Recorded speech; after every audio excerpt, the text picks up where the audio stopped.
द्वितीय दिवस कहानी दो सहेलियां मानवीय गुण संगति। परम वंदनीय माता जी एवं अखंड ज्योति के शताब्दी वर्ष के उपलक्ष्य में माँ की संस्कारशाला द्वितीय दिवस वेद वाक्य असंवाद मध्यतो यानवानम। यजुर्वेद मनुष्य आपस में लड़ाई झगड़ा न करें, प्रेम भाव ही मनुष्य के सुदृढ़ संबंधों का आधार है।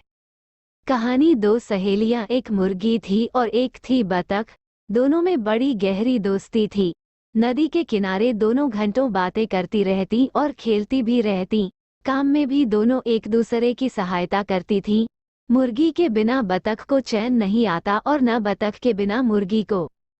नदी में एक बगुला रहता था।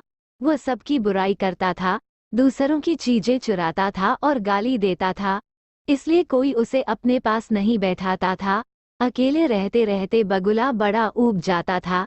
जब वह किनारे पर बैठा बैठा बतख और मुर्गी की बातें सुनता, उनका खेल देखता तो बड़ी कुड़न होती।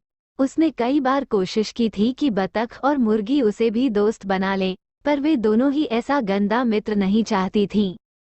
खाली दिमाग शैतान का घर होता है। जो काम में नहीं लगा रहता उसे शरारत ही सूझा करती है। बगुले ने सोचा कि किसी भी प्रकार से बतख और मुर्गी में फूट डलवाई जाए। एक दिन बगुला पकवान लेकर बतख के यहाँ पहुंचा और बोला, बहन, आज मेरा जन्मदिन है, तुम्हारे लिए कुछ मिठाई लाया हूँ। एक दिन बगुला पकवान लेकर बतख के यहाँ पहुंचा और बोला, बहन, आज मेरा जन्मदिन है, तुम्हारे लिए कुछ मिठाई लाया हूँ। बतख ने मिठाई लेने से बहुत मना किया, पर बगुले ने एक न सुनी। वो टोकरी रखकर ही वापस आ गया। कुछ दिन बाद बगुला आमों की टोकरी लेकर मुर्गी के यहाँ पहुंचा। वो कहने लगा, दीदी, बड़े मीठे मीठे आम मेरे ही बगीचे में लगे हैं, लो तुम चख कर देखो। मुर्गी ने आम रखने से बड़ा मना किया, पर बगुला नहीं माना। कहने लगा कि मेरे यहाँ तो बहुत रखे हैं, यहाँ सड़कर खराब ही हो जाएंगे। बहुत आग्रह करने पर मुर्गी ने उन आम को लौटाना भी उचित नहीं समझा। फिर इसी प्रकार किसी न किसी बहाने से बगुला कभी मुर्गी के घर और कभी बतख घर जाने लगा।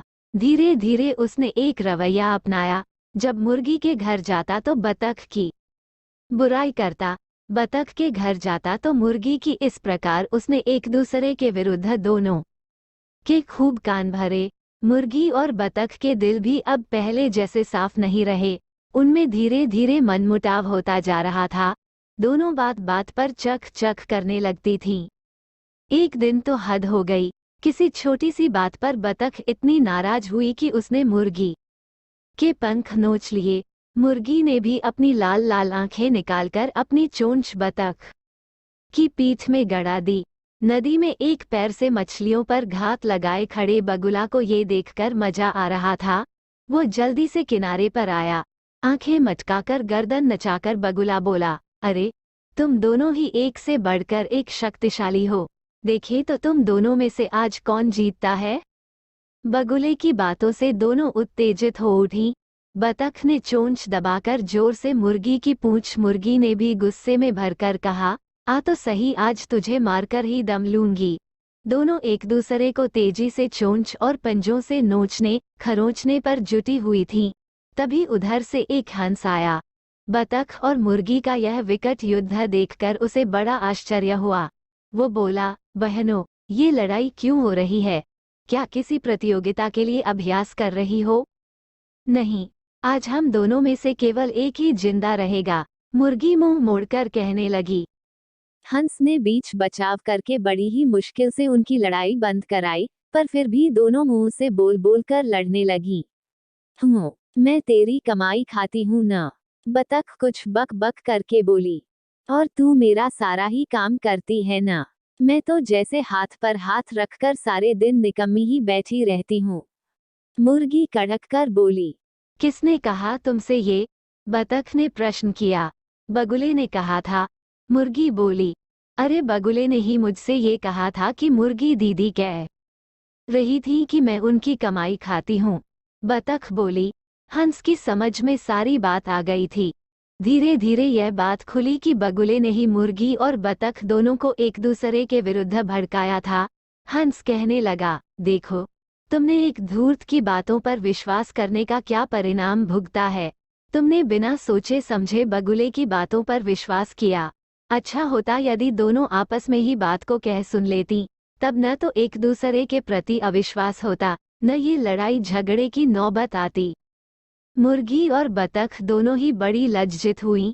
बतख को गले लगाते हुए मुर्गी बोली, बहन, यदि आज हंस दादा न आते तो न जाने क्या होता। हाँ, हम दोनों की मित्रता पर खूब जग हंसाई होती।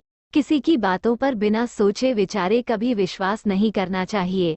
धूर्त व्यक्ति तो अपना मतलब साधने की ताक में सदा रहते ही हैं। बतख कहने लगी, चलो चलें। बतख ने चलने को अपनी गर्दन उठाई। दोनों ने मिलकर नदी के किनारे हर जगह बगुले को छान मारा, पर वह तो डरकर पहले ही भाग गया था, फिर कभी वापस लौटकर नहीं आया। अब तो मुर्गी और बतख पहले से भी ज्यादा पक्की सहेली बनकर रहती हैं। सच्चा मित्र परम धन। समाप्त।